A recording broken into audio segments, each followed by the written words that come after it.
أعوذ بالله من الشيطان الرجيم بسم الله الرحمن الرحيم يا أيها الذين آمنوا أطيعوا الله وأطيعوا الرسول وأولي الأمر منكم فإن تنازعتم في شيء فردوه إلى الله والرسول إن كنتم تؤمنون بالله واليوم الآخر ذلك خير وأحسن تأويلا. سبحان اللہ. پچھلی آیت مبارکہ میں اللہ تبارک و تعالی نے ارشاد فرمایا ان اللہ یامرکم ان تؤدوا الامانات، فرمایا کہ اللہ تعالیٰ تمہیں حکم دیتا ہے کہ تم امانتیں لوگوں کے سپرد کرو. جیسا کہ کل بھی آپ کے سامنے بیان کیا تھا، اس آیت مبارکہ کا مخاطب اجتماعی طور پر حکمران ہیں، ان کے بعد پوری امت اس کا مخاطب ہے. تو پچھلی آیت کریمہ میں اللہ تعالیٰ نے انصاف کا، عدل کا حکم دیا، تو اس آیت مبارکہ میں اللہ تبارک و تعالیٰ نے منہج بتایا کہ تم نے کرنا کیسے ہے. جی سبحان اللہ اکبر. اللہ تبارک و تعالیٰ نے ارشاد فرمایا یا ایھا الذین آمنوا، اے ایمان والو، اطیعوا اللہ واطیعوا الرسول واولی الامر منکم، تم اطاعت کرو اللہ کی اور اس کے رسول کی، واولی الامر منکم، اور تم میں سے جو اولی الامر ہیں، حکمران ہیں، ان کی اطاعت کرو. یہ ذہن میں رہے کہ اللہ تبارک و تعالیٰ نے یہاں فرمایا کہ اطیعوا اللہ واطیعوا الرسول، اطاعت کرو اللہ کی اور اس کے رسول کی. آگے اولی الامر کے ساتھ علیحدہ سے اطیعوا کا لفظ نہیں آیا. یہ دیکھیں نا، آپ ذرا غور کریں آیت پر. اطیعوا اللہ، اللہ کی اطاعت کرو، یہاں بھی اطاعت کا لفظ ہے. واطیعوا الرسول، اور رسول کی اطاعت کرو. جی یہاں بھی اطاعت کا لفظ آیا. واولی الامر منکم، حکمران کا جو جہاں ذکر ہے وہاں پہ اطیعوا کو لفظ نہیں آیا. اس سے ثابت ہوتا ہے کہ حاکم ہے ہی وہی جو اللہ اور اس کے رسول کی اطاعت کرنے والا ہو. اس کی کوئی الگ سے اطاعت کا حکم نہیں ہے، اس کی اطاعت کا حکم الگ سے نہیں ہے. کیوں نہیں ہے؟ اس لیے کہ یہ خود اللہ اور اس کے رسول کی اطاعت میں کھڑا ہے. کہاں کھڑا ہے؟ اللہ اور اس کے رسول کی اطاعت میں کھڑا ہے. اور دوسری بات یہ فرمائی رب تبارک و تعالیٰ نے، آج بھی کئی سارے لوگ کہتے ہیں دیکھیں یہ حاکم بن جائے تو پھر اس کی اطاعت کا حکم ہے. نہیں پتہ ہے تمہیں کن معاملات میں اس کی اطاعت کا حکم ہے اور کس حاکم کی اطاعت کا حکم ہے. اللہ تعالیٰ نے منکم، جو تم میں سے ہوں. کن میں سے ہوں؟ تم میں سے ہوں، یعنی تم مسلمان ہو، کلمہ پڑھنے والے، رسول اللہ کے غلام ہو، اور جو تم میں سے ہوں ان کی اطاعت کا حکم ہے. یہ نہیں کہ ہم کلمہ پڑھنے والے مسلمان ہیں اور ہمارے حکمران انگریز کے غلام ہوں. جی ہم چاہتے ہیں خدا رسول کا دین ہو، ہم چاہتے ہیں کہ اطیعوا اللہ واطیعوا الرسول پر عمل ہو. وہ چاہتے نہیں کہ یہود کے جناب جو ان کا بنائے ہوئے قانون ہے ان کا نفاذ ہو. بتائیں پھر ان کی اطاعت کیسے ہوگی بھائی؟ نہیں سمجھ پڑا مسئلہ. حکمرانوں کی اطاعت بھی تب تک ہوگی جب تک وہ اپنے بڑوں کی اطاعت کریں. ان کے بڑے کون ہیں؟ خدا تعالیٰ اور اس کے حبیب کریم علیہ السلام.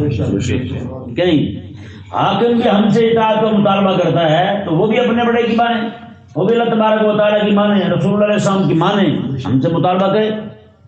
نہیں سمجھ پڑا مسئلہ.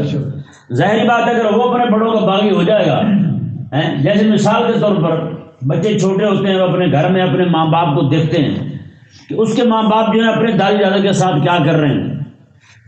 اگر ان کے ساتھ وہ غلط رویہ اختیار کرتے ہیں، بچے چھوٹے دیکھتے ہیں، جب وہ بڑے ہوتے ہیں تو وہ بھی اپنے ماں باپ کے ساتھ ایسے کرتے ہیں. اگر اس کے ماں باپ اسے منع کریں کہ یہ تم کیا حرکت کر رہے ہو، کہیں جی ابا جی آپ نے تو اپنے ابا جی کے ساتھ نہیں کیا تھا، تو آپ کے ساتھ تو ہونا ہے، آپ نے خاموشی رکھیں، آپ کا ان معاملات میں بولنا درست نہیں ہے. کہتے نہیں کہتے عموماً یہ طبی بات ہے، گھروں میں ہوتا ہے ایسا.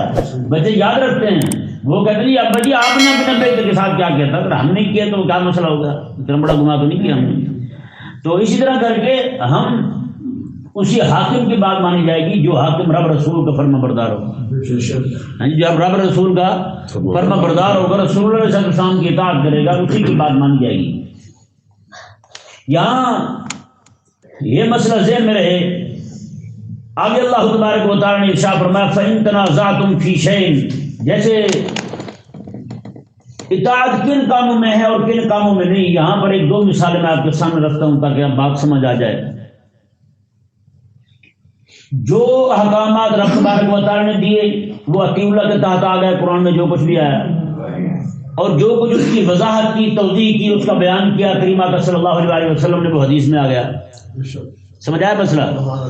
اب جو مسئلہ قرآن میں اور حدیث میں آ گیا وہاں تو پابند ہے حاکم اس کی پیروی کرنے کا، وہاں تو حاکم اس کا پابند ہے۔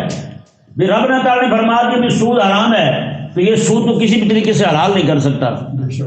مسلمان حاکم عدالت میں جا کر یہ مقدمہ دائر نہیں کر سکتا کہ سود حلال ہونا چاہیے۔ مسلمان حاکم جو ہے وہ قادیانیوں کے لیے نرم رویہ نہیں رکھ سکتا، نرم گوشہ نہیں رکھ سکتا۔ مسلمان حاکم جو ہے بے حیائی کو، بے غیرتی کو، فحاشی کو ختم کرنے والا ہوتا ہے، نہ کہ اس کے لائسنس دینے والا ہوتا ہے۔ مسلمان حاکم جو ہے نا وہ جہاں کہیں بھی زنا عورت پکڑ کے ان کو سزا دیتا ہے، نہ کہ مسلمان حاکم جو ہے نا زنا کے لائسنس جاری کرتا ہے۔ آپ کو معلوم ہونا چاہیے آپ کے لاہور میں ہی لائسنس جاری ہوتے ہیں زنا کے، عورتوں کو باقاعدہ کہ آپ کر سکتی ہیں، آپ کے لیے حلال ہے۔ یہ مسلمان حاکم ہوتے ہیں کیا؟ جن چیزوں کو رب تعالیٰ نے حرام کر دیا، جن چیزوں کو رسول اللہ علیہ السلام نے حرام کر دیا، حاکم پابند ہے ان کو حرام جاننے کا۔ اگر ان کو حلال جانتے تو وہ خود ہی کافر مسلمان ہے ہی۔ اسی طرح کہا کہ جن چیزوں کو رب رسول نے حلال کر دیا ہے ان چیزوں کو یہ بھی حلال جاننے کے پابند ہیں۔ جہاں جن چیزوں کو رب نے حلال کیا ہے، جن چیزوں کو رب نے فرض کیا ہے، ان کو منوانے کے یہ بھی پابند ہیں، لوگوں سے بھی منوائیں، خود بھی مانے، ان کو بھی منوائیں۔ جن چیزوں کو رب رسول نے حرام کیا ہے یہ بھی ان کو حرام ماننے کے پابند ہیں، اور آگے لوگوں کو منوائیں، اس بات سے بھی یہ پابند ہیں۔ نہیں سمجھ آ رہا مسئلہ؟ یعنی جن چیزوں میں رب رسول نے احکامات جاری فرما دیے ان میں تو ان سے پوچھے نہیں جائے گا نا بھی آپ کیا کہتے ہیں۔ سمجھا نا مسئلہ؟ وہ تو احکامات سیدھے سیدھے ویسے جاری ہوں گے جیسے رب رسول نے فرمائے ہیں، تو یہ بھی پابند ہے جی، یہ پابند ہے ہر طرح سے کہ ان احکامات کو جیسے ہیں ویسے جاری کریں۔ ٹھیک ہے نا جی؟ تو اب رہا وہ معاملہ جہاں پر واضح طور پر رب رسول نے کچھ نہیں فرمایا، جیسے مباحات ہیں، مباحات کا ہی مسئلہ رہے گا بس، اس کے علاوہ اور کچھ نہیں رہے گا۔ مباحات کا مسئلہ ایسا ہے یعنی جن کے متعلق شرع مبارکہ نے نہ انہیں کچھ کہا ہے، نہ کرنے کو کہا ہے، نہ کرنے کو کہا ہے۔ جیسے مثال دیتا ہوں آپ کے سامنے، گوشت ہے کھانے کا تو رب رسول نے اجازت دی ہے کھائیں، لیکن یہ تو نہیں فرمایا رب رسول نے فلاں دن ذبح کرو، فلاں دن نہ کرو، فلاں وقت ذبح کرو، فلاں وقت نہ ذبح کرو۔ یعنی اب حاکم جو ہے، اب ثابت ہو گیا کہ اس کو اوقات کے ساتھ معلق کرنا، کسی وقت کے ساتھ اسے جوڑنا، اس شرع مبارکہ نے کوئی لازم نہیں کیا کہ کس وقت حلال کرے کس وقت نہ کرے۔ سمجھائے مسئلہ؟ خاص جیسے عید قربان آتی ہے تو اس وقت فرمایا کہ عید کے بعد ذبح کرو۔ اچھا عید کے بعد جب ذبح کرنے کی اجازت آ گئی تو پھر کسی وقت یہ نہیں کہا کہ زور سے پہلے کرو، اثر کے بعد کرو، فلاں وقت کرو، یہاں وقت نہ کرو، یہ کہیں نہیں فرمایا۔ رسول اللہ علیہ السلام نے قرآن نے کہا ہے، بابا یہی فرمایا کہ اپن ہر قربانی کریں، بس نار کریں، آپ بس قربانی کریں۔ ٹھیک ہے نا جی؟ تو اب حکومت نے انتظامی طور پر، اب اس کا تعلق جانور کو ذبح کرنے کا تعلق تھا مباحات کے ساتھ۔ کس کے ساتھ تھا؟ مباحات کے ساتھ تھا۔ اب حاکم نے اپنی ثواب دید پر انتظامی معاملہ کی وجہ سے اس نے کہا کہ منگل اور بدھ کو جانور ذبح نہ کیے جائے، منگل اور بدھ کو جانور ذبح نہ کیے جائے۔ تو اب مباح کام جو تھا اس حاکم، جو حاکم خدا رسول کا پابند ہے، اس حاکم کے اس اباحی حکم کی وجہ سے بھی اس حکم کو ماننا واجب ہو جائے گا۔ یہ حکم ماننا واجب ہو جائے گا۔ جیسے آج کل یہ مشہور کیا ہوا ہے کہ حابیل اور قابیل دونوں کی لڑائی ہوئی تھی، یعنی قابیل نے اپنے بھائی حابیل کو قتل کیا، تو وہ دن منگل کا تھا، صبح صبح قتل کیا تھا، تو پھر منگل اور بدھ 2 دن اسے اٹھائے پھرتا رہا تھا جی۔ ایک اچھے بڑے مولوی نے بیان کر دیا تو کہتا جی وہ 2 دن اسے دفن کرنے کی جگہ نہیں ملی تھی، تو اس لیے منگل اور بدھ کو گوشت کی چھٹی ہوئی تھی۔ میں نے کہا یار یہ کیا ہوا ہے، 2 دن دفن کرنے کی جگہ نہیں ملی تو 2 دن گوشت کی چھٹی ہوئی تھی۔ تو بہر عجیب لطیفہ یہ بھی، اللہ تعالیٰ سمجھ عطا فرمائے۔ اس کا کوئی تعلق نہیں ہے اس کے ساتھ بھی وہ جناب یہ ہوا تھا تو وہ ہوا تھا، ہیں جی پھر آج تم نے یہ نکالا ہے، اس کو دفن کرنے کی جگہ نہیں ملی تو 2 دن گوشت کھانا منع ہے، تو پھر کہیں یہ نہ نکال لو جی انہوں نے بھائی کو مارا تھا تو بھائی کو مارنا بھی حلال ہو گیا بھائی، اس سے یہ نہ نکال لیں۔ اور وہاں ان کی شریعت مبارکہ میں صبح کو جو بہن پیدا ہوتی تھی اس کا نکاح شام کو پیدا ہونے والے بھائی کے ساتھ ہوتا تھا، تو کہیں یہ نہ ہو کہ اس سے وہ بھی نکال لیں۔ پھر بھائی خدا کے لیے کوئی بات آ جائے، ایسی باتیں کیوں کرتے ہیں جیسے لوگ جو ہیں وہ گمراہ ہوں بیچارے۔ یہ صرف اس کا تعلق صرف انتظامی معاملات کے ساتھ کچھ بھی نہیں۔ ایک اور مثال میں آپ کو دیتا ہوں کہ حکم مباح ہے لیکن حاکم کے حکم کی وجہ سے اس کا ماننا واجب ہو جاتا ہے، اگر بندہ نہ کرے تو شرم گناہ گار بھی ہوتا ہے، اس کی خلاف ورزی کرے تو۔ حاکم خدا رسول کے حکم کا پابند ہے، رب تبارک و تعالیٰ نے کہیں نہیں فرمایا کہ تم فلاں چیز فلاں وقت بیچو، فلاں چیز فلاں وقت نہ بیچو۔ کسی بھی وقت آپ کاروبار کر سکتے ہیں، کسی بھی وقت آپ کوئی بھی شاید بیچ سکتے ہیں۔ اب یہ موبائل ہے صوفی اطہر صاحب کا، یہ کسی بھی وقت بیچ سکتے ہیں، ان کو پابند تو نہیں کیا کسی نے، ہیں جی۔ تو اسی طرح کر کے اگر حکومت جو ہے، حکومت یہ کہہ دے کہ دکانیں جو ہے نا صبح 8 بجے سے لے کر 8 بجے کھلیں گی، شام کو 8 بجے بند ہو جائیں گی، یہ صبح 10 بجے کھلیں گی، شام کو 8 بجے بند ہو جائیں گی جی، حکومت اگر کہہ دے تو پھر یہ حکم جو ہے، کیونکہ اس کا تعلق عبادت کے ساتھ تھا، مباح تھا یہ حکم، اب اس حکم کا ماننا بھی واجب ہو جائے گا لوگوں کو، اس کی خلاف ورزی بھی کریں گے تو گناہ گار ہوں گے۔ سمجھ آ رہا مسئلہ؟ ہاں یہ حکم ہے، یہ حکم ہے۔ جیسے میں آپ کو مثال دیتا ہوں، حضرت سیدنا امام اعظم ابو حنیفہ رضی اللہ تعالیٰ عنہ کے حوالے سے، آپ کو حاکم نے کہا کہ آپ نے کسی کو فتویٰ نہیں دینا، آپ کو منع کیا کہ آپ نے فتویٰ نہیں دینا، کیونکہ اس وقت اور لوگ موجود تھے فتویٰ دینے والے، اس لیے امام اعظم ابو حنیفہ رضی اللہ تعالیٰ عنہ جو ہیں آپ پر شرم واجب بھی نہیں کہ آپ ہی فتویٰ دیں جب دوسرے علماء فتویٰ دینے والے موجود ہیں۔ جیسے مثال دیتا ہوں آپ کو ایک اور، اس مسئلے کو سمجھانے کے لیے مسئلہ شروع کر بیٹھا ہوں تو اب یہ کو لگانا ہے پار۔ جیسے آپ کے علاقے میں کوئی بندہ 5-7 بندے ہوں مردے کو غسل دینے والے، ویسے تو ہمارے علاقے میں کوئی بھی نہیں ہے، کوئی بندہ فوت ہو جائے 60 بندے گھر بیٹھے ہوئے ہیں غسل دینے کے لیے، مولوی صاحب غسل دینا ہے جی، میں کہ کیوں میں مارے ہوں غسل دینا ہے جی، پھر ڈھونڈو بندہ تم ہے یا نہیں۔ کسی علاقے کے اندر 5-7 بندے کو غسل دینے والے ہیں جی، ان میں سے ہر بندہ کہے ہم تو پیسے لیں گے پھر غسل دیں گے، تو ان کا پیسے لینا جائز ہے، ان کا پیسے لینا جائز ہے، کیونکہ اس بندے پر شرن واجب نہیں ہے کہ وہی غسل دے، اس بندے پر واجب نہیں ہے کہ وہی غسل دے۔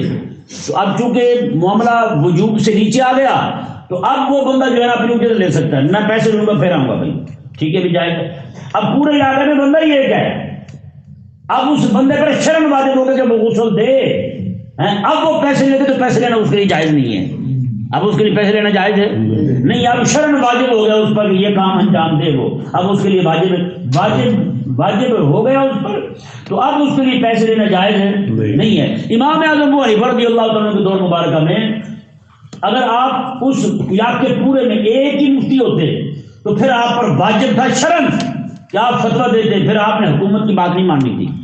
آپ کے علاقے میں اور بھی مفتیان کرام موجود تھے، آپ گھر میں آپ کی بیٹی نے مسئلہ پوچھ لیا، امام ابو حنیفہ رضی اللہ عنہ فرمایا کہ بیٹا مجھے حاکم نے منع کر رکھا ہے، میں جواب نہیں دے سکتا، اندازہ لگا، یہ امام ابو حنیفہ رضی اللہ تعالیٰ۔ اب اس سے ثابت ہوا کہ جہاں پر حکومت یعنی کہ اباحی معاملات ہو، مباحات کا تعلق ہو، اور مباح حکم یعنی جس کا کرنا نہ کرنا برابر ہو، نہ کرنے کا ثواب ہے نہ کرنے کا گناہ ہے، ایسے حکم کو حاکم اسلام کہہ دے کہ یہ کرنا ضروری ہے تمہارے لیے، تو وہ بھی شریعت مبارکہ کے واجب کی طرح واجب ہو جاتا ہے، اس کے خلاف ورزی کرنے والا بندہ بھی گناہ گار ہوتا ہے۔ اندازہ لگائیں کتنا بڑا اور اہم مسئلہ ہے جی۔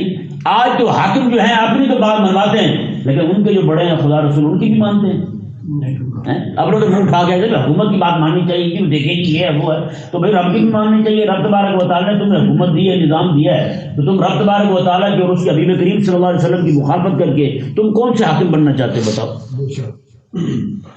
یہ مسئلہ واضح ہو گیا آپ کے سامنے کہ حاکم جو ہے اس کی اطاعت کب کی جائے گی، کریمہ علیہ السلام نے ارشاد فرمایا۔ ایک اور مثال قرآن کریم سے آپ سن لیں ذرا، ماں باپ بندے کے کافر ہوں، مشرک ہوں، پھر بھی ان کے ساتھ اخلاص سے، ان کی خدمت سے، ہر طرح کے حسن خلق سے ان کے ساتھ برتاؤ کرنے کا حکم ہے۔ ماں باپ کافر بھی، یہاں تک کہ ماں باپ اس کے نصرانی ہاں جی وہ کہتے ہیں، یا ماں باپ مشرک ہیں، وہ کہتے ہیں کہ مجھے مندر چھوڑاؤ، وہ کہتے ہیں کہ مجھے چرچ چھوڑاؤ، گرجے چھوڑاؤ، تو چرچ لے کے جانا جائز نہیں ہے، مندر لے کے جانا ان کو چھوڑنا وہاں جائز نہیں ہے۔ بوڑھے ہیں وہ کسی کے ساتھ چلے گئے ہیں کیونکہ وہاں چھوڑنا یہ گناہ پر تعاون ہے، یہ کیا ہے؟ گناہ پر تعاون ہے۔ وہاں چلے گئے ہیں تو وہاں سے کہتے ہیں فون کر کے بھی آ جاؤ ہمیں لے جاؤ، وہاں سے لے کے گھر آنا یہ جائز ہے، کیونکہ وہ گھر آ رہے ہیں، یہ لے کے آنا اس کے لیے ضروری ہے، گھر لائے ان کو، اندازہ لگائیں۔ وہ شرک کر کے کھڑے ہیں پھر بھی اسلام کہہ رہا ہے ماں باپ کی خدمت کا گھر لے آؤ، لیکن شرک کرنے کے لیے لے کے جانا یہ جائز نہیں۔ سمجھ آ گیا مسئلہ؟ کتنا اہم مسئلہ ہے جی۔ تو اسی طرح کر کے کوئی بھی حاکم جو ہے وہ اس کی اطاعت، جہاں آیت مبارکہ پڑھ رہا تھا، اللہ تبارک و تعالیٰ نے ارشاد فرمایا وَإِن جَاهَدَاكَ عَلَىٰ أَن تُشْرِكَ بِي مَا لَيْسَ لَكَ بِهِ عِلْمٌ فَلَا تُطِعْهُمَا، اگر تیرا ماں باپ یہ کہے کہ تو شرک کر، تو رب تعالیٰ نے فَلَا تُطِعْهُمَا، ان کی بات کبھی نہ ماننا، یہ بات نہیں ماننا۔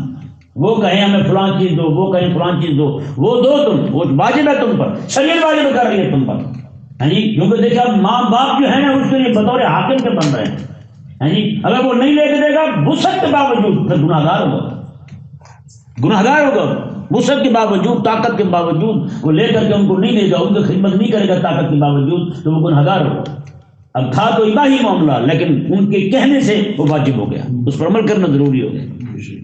تو جہاں بات آئی رب تعالیٰ کی نافرمانی کی، رب تعالیٰ نے واضح فرما دیا، ہاں اگر یہ کہے نا کہ رب کے ساتھ شریک ٹھہرا، میں فلاں پھر ان کی بات نہیں ماننی کیوں؟ اب بات آ گئی ہے خالق اور مخلوق کے درمیان بغاوت کی، یہ مخلوق ہو کے رب تبارک و تعالیٰ سے بغاوت سکھا رہے ہیں، اب اس کی اطاعت نہیں کرتے۔ یہی فرمان ہے کریمہ علیہ السلام کا، لا طاعۃ لمخلوق فی معصیۃ الخالق، بلکہ مخلوق کو راضی کرتے کرتے رب تبارک و تعالیٰ کی نافرمانی نہیں کرنی۔ جہاں رب تبارک و تعالیٰ کی نافرمانی کی بات ہے، آج حاکم کیا ہے؟ حاکم کی اجازت ہے، فلاں ایم این اے کی اجازت ہے، ایم پی اے کہہ رہا ہے، فلاں کہہ رہا ہے، ڈھمکانا بھائی نہ، جہاں رب تبارک و تعالیٰ کا حکم آ گیا وہاں تو کوئی بات دیکھنی نہیں نا۔ سمجھ آ گیا مسئلہ جی؟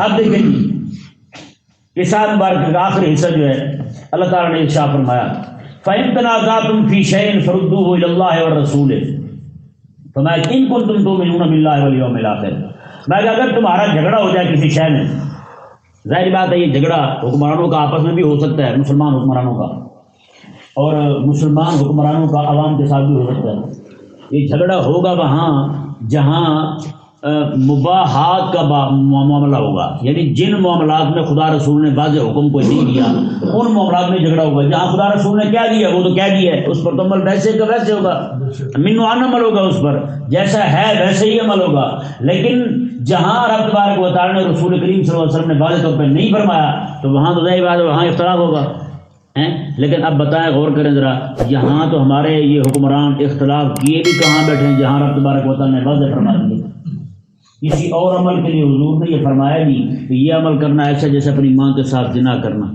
سوائے سود کے، میں کہ 36 اس کے درجے گناہ کے سب سے چھوٹا یہ ہے کہ اپنی ماں پہ چڑھ جائے بندہ، اندازہ لگائے اتنی بڑی بات۔ خواب حیران ہوں گا، کل دن مولوی آیا میرے پاس، مجھے کہنے لگے کہ کچھ واقعات بتا دیں سود کے حوالے سے، میں نے اسے یہی حدیث سنائی، میں نے کہا یہ سنا، اور کہتا نہیں جی یہ میں نہیں سناتا، یہ کوئی عجیب سی حدیث ہے، یہ کیسے سنا دوں میں لوگوں کو؟ میں نے کہا تو زیادہ حیا والا آ گیا بغیرت انسان، میں نے کہا تیرے سامنے جو لوگ بیٹھے ہوتے ہیں وہ فلمیں ڈراموں میں لڑکیاں اٹھا کے بھاگنا یہ سارا کچھ دیکھتے ہیں، وہ سارے غیرت مند ہیں، مجھے پتا ہے کتنے بغیرت لوگ ہیں جو لوگ بیٹھے ہوتے ہیں، تو میں نے کہا تو پھر یہ بڑا بیان کرتے ہو تو یہ مسئلہ ہو رہا ہے، یہ سناتے ہو تو یہ مسئلہ ہو رہا ہے۔ اور کریم آقا صلی اللہ علیہ وسلم کے بارے میں فرمایا، صحابہ فرماتے ہیں کہ کنواری لڑکی نے جی خیمے کے اندر بیٹھی جس نے شرما رہی ہوتی تھی، آقا علیہ السلام اس سے بھی زیادہ شرم و حیا والے، سبحان اللہ، بتائیں تو وہ کریم آقا علیہ السلام بیان فرمائیں تو تو اتنا شرم والا بے حیا نہیں ہوتا، کہتے نہیں یہ تو ہے، یہ تو میں بیان نہیں کر سکتا حدیث حضور کی، میں نے کہا چل ٹھیک ہے پھر اپنے ایمان کا لیول چیک کرا دی فقیر کے پاس جا کر، اللہ اکبر۔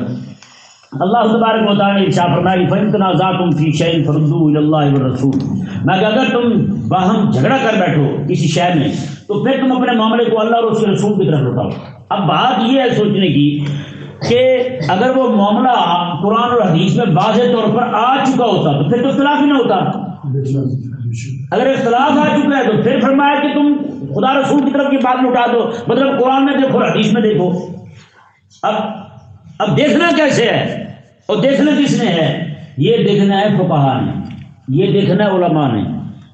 قرآن اور حدیث سے اس جیسی کو مثال ڈھونڈیں گے، اس پہ قیاس کریں گے، اپنے اجتہاد کے ذریعے مسئلہ اخذ کریں گے۔ کس سے؟ قرآن سے اور حدیث سے۔ سمجھ آ گیا مسئلہ؟ قرآن سے اور حدیث سے وہ مسئلہ اخذ کریں گے۔ اور یہ بھی ذہن میں رہے، ہمارے علماء نے لکھا ہے، بلکہ فتاوی رشید میں امام اہل سنت امام محمد رضا رحمہ اللہ آپ نے لکھا ہے، اور میں نے بھی کئی ساری کتابوں میں یہ مسئلہ واضح وضاحت کے ساتھ بیان کیا ہے، جہاں پر حکمران اسلامی نہ ہو، حاکم اسلام نہ ہو، وہاں کا بڑا عالم، بڑا مفتی جو ہے وہ وہاں کا حاکم ہوگا۔ وہ کیا ہوگا؟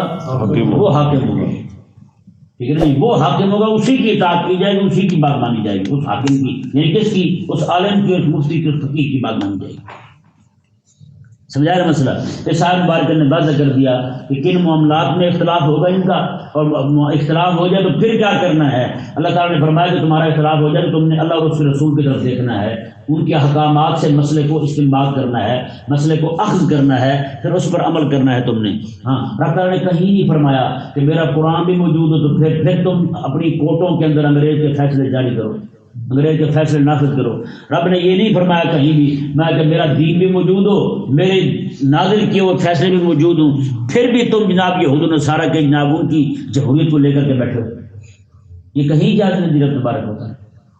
فَإِن تَنَازَعْتُمْ فِي شَيْءٍ فَرُدُّوهُ إِلَى اللَّهِ وَالرَّسُولِ، فرمایا کہ رب تبارک و تعالیٰ نے تمہارا معاملہ ہو جائے، کسی معاملے میں جھگڑا ہو جائے تو پھر اللہ اس کے رسول کی طرف لوٹا دو جھگڑے، یعنی دیکھو کہ وہ کیا کہتے ہیں، جو وہ کہتے ہیں اسی کے مطابق عمل کرو۔ تو بتائیں آج کیا کر رہے ہیں یار؟ پوری دنیا کے اندر نعوذ باللہ من ذالک کافر کا کفر چھایا ہوا یار خدا کے لیے اس کفر کو ختم کرنے کی بھی کوشش کرو یار، اس کے لیے بھی تھوڑی سی توجہ کر لو یار، کو علماء اس کے لیے بھی بیٹھ کے سوچیں، اور یار پیران نظام اس کے لیے بھی بیٹھ کے سوچیں، اپنی گدی تم مضبوط کی ہوئی رسول علیہ السلام کا تخت اس کا کیا بنے،